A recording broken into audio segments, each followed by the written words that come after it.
आप कहते हो कि पूर्व समय का हमारे कर्म का भोग हमको इस जन्म में आकर, हमारे पूर्व का कर्म का दंड हमको इस जन्म में भोगना पड़ता है। हाँ, भोगना तो पड़ता है।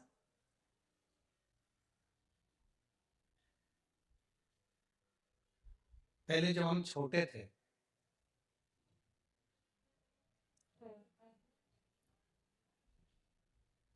बहुत ज्यादा छोटे थे, तो नवरात्रे में कन्या भोजन करने जाती थी तो उनके साथ हम लंगूर भी जाते थे। और यहाँ पर कई जीजा बैठे होंगे, कई लड़के बैठे होंगे, वो भी बचपन में चले जाते। भले वो नहीं कह रहे तो क्या हुआ, पर हम तो कह रहे हैं ना, हमारी हमारी कथा तो हमको सुनाने में क्या दिक्कत। उनको शर्म आती होगी कि हमने क्या कन्या भोज में कन्या के साथ बैठकर भोजन कर, हमने तो किया। पर जिन जिन के यहाँ भोजन करने जाते थे वो आंटी इतनी चतुर होती थी ना,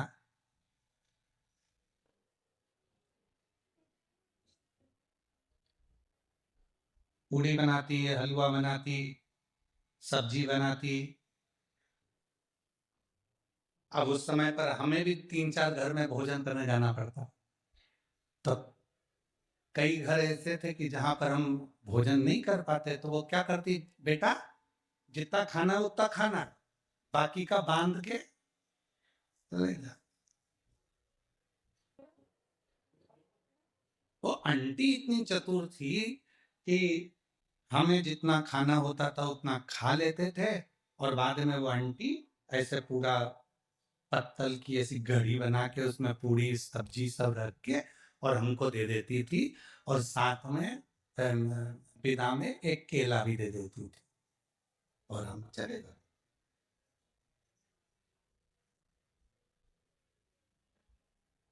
उस समय का देवी जी के समय पर जो हमने कन्या भोज में भोज करा और जो पत्तल लेकर आए, आज समझ में आता है कि उनके घर में हम पूरा नहीं खा सके तो उसने पत्तल में बांध कर दे दिया।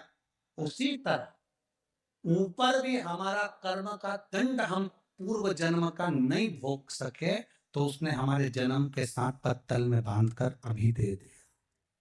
ये जितना संसार में आने के बाद हम भोग भोगते हैं कि हमारे वहां पर नी निपटा के आए, तो आज हमें भोगना पड़ता।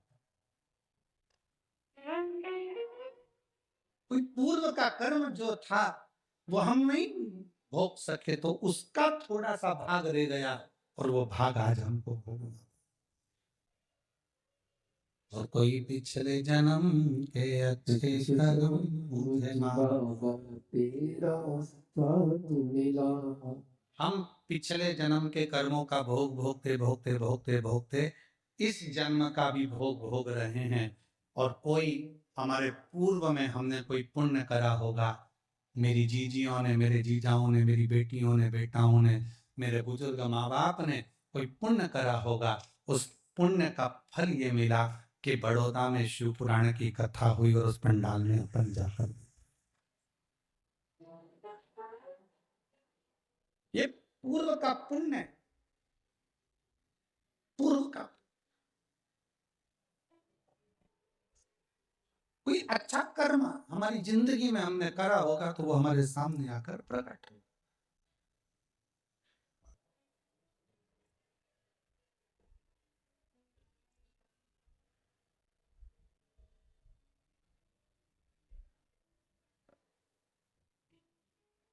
किसी ने पूछा, गुरुजी बहू कौन से कर्म से मिलती है? हमने कहा गाय को रोटी खिलाने से।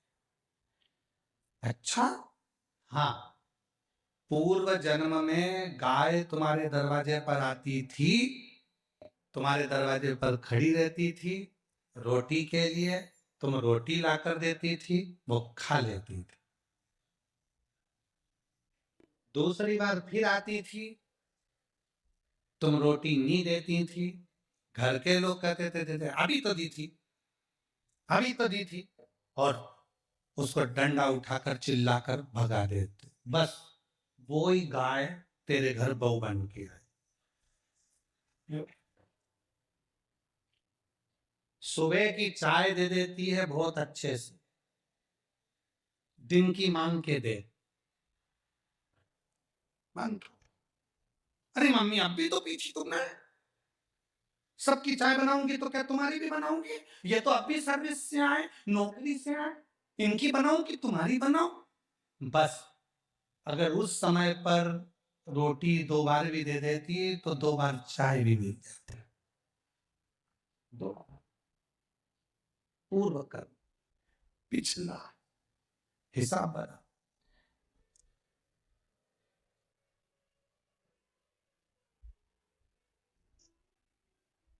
एक पुरानी कथा बहुत पहले हम श्रवण कराए थे, आज फिर स्मरण में आ गई कि एक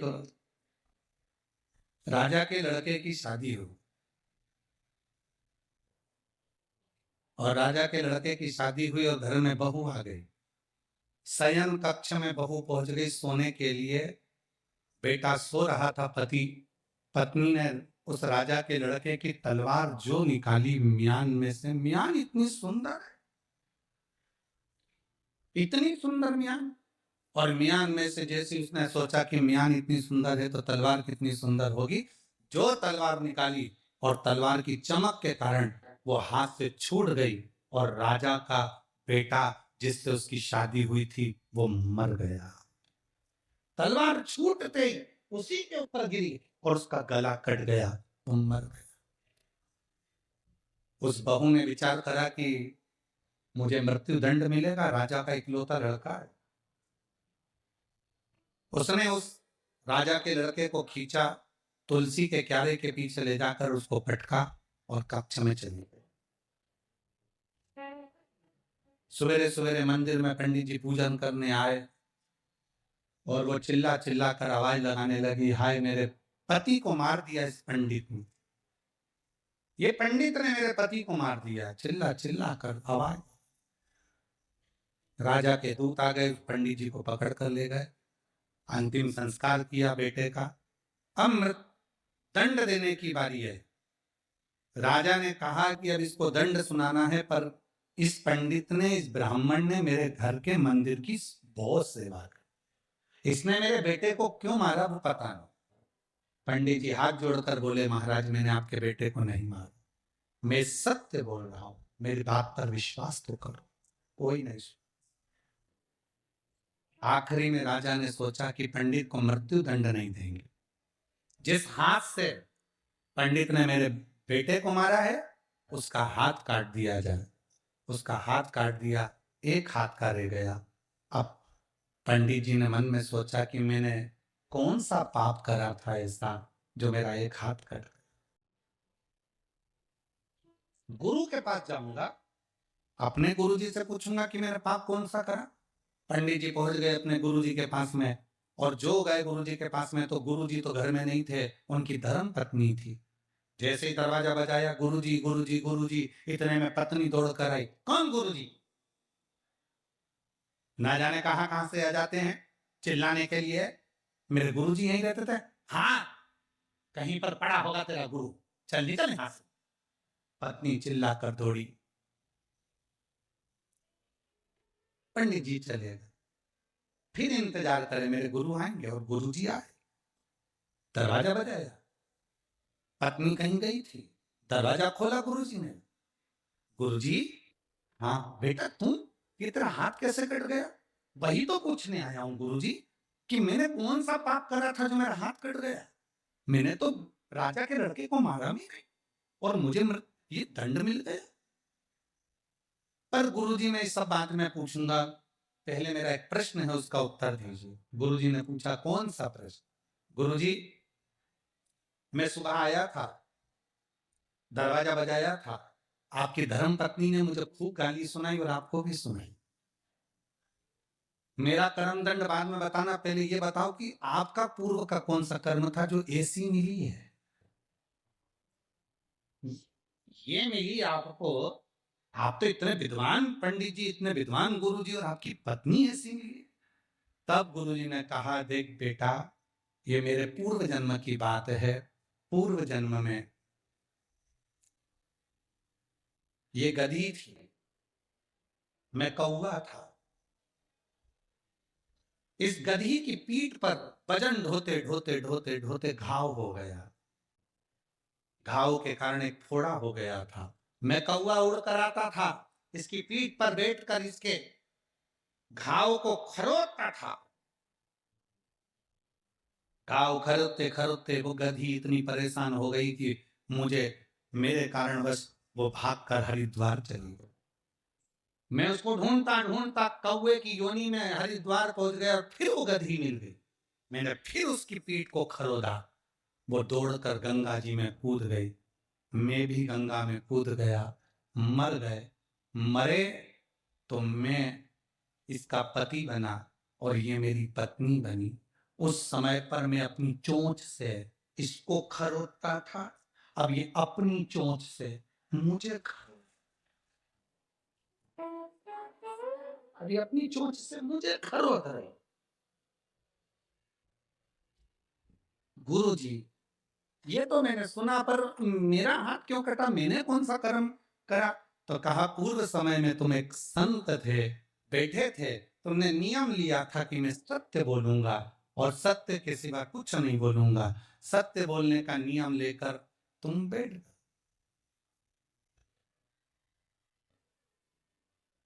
और उसी समय पर एक कसाई के हाथ से गाय छूट कर भागी।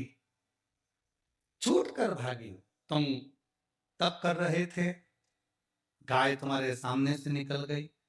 कसाई ने आकर तुमसे पूछा, तुमने मेरी गाय देखी है? तुम्हें सत्य बोलना था, सत्य बोलना था, तो तुम तप में लगे थे, तुम झूठ नहीं बोल सकते थे, इसलिए तुमने अपने हाथ का इशारा उस गाय की ओर कर दिया। कसाई गया, गाय पकड़ी, उसको मार दिया। जो कसाई था वो राजा का लड़का बना, जो गाय थी वो बहू बनी, और उस कसाई ने उस गाय को काटा था तो उस बहू के हाथ से तलवार छूटी और वो कसाई जो राजा का लड़का बना था उसको कटना पड़ा। और तूने हाथ का इशारा कर कर बताया था गाय का स्थान, इसलिए तेरा यह हाथ कटा है। चलिए तेरा हाथ, तो पूर्व का कर्म हमारा ऐसा होता है जिसको हमें भोगना होता। कई लोग कह देते हैं हम मंदिर जाते हैं इसके बाद भी हमें दुख पीछा नहीं छोड़ता, हम भगवान का भजन करते हैं फिर भी दुख पीछा नहीं छोड़ता। हमारा पूर्व का हम जो कर कर आए हैं वो तो हम जो वहां पर भोजन नहीं कर पाए तो पत्तल बांध कर लाए हैं, वो तो खाना पड़ेगा। वो तो लाए हो ना बांध कर, तो उसको तो भोगना ही है। पर कुछ अच्छे कर्म कर कर, जब हम कुछ अच्छा कर्म करना प्रारंभ करते हैं तो हमारा कर्म श्रेष्ठ होते चले जाते।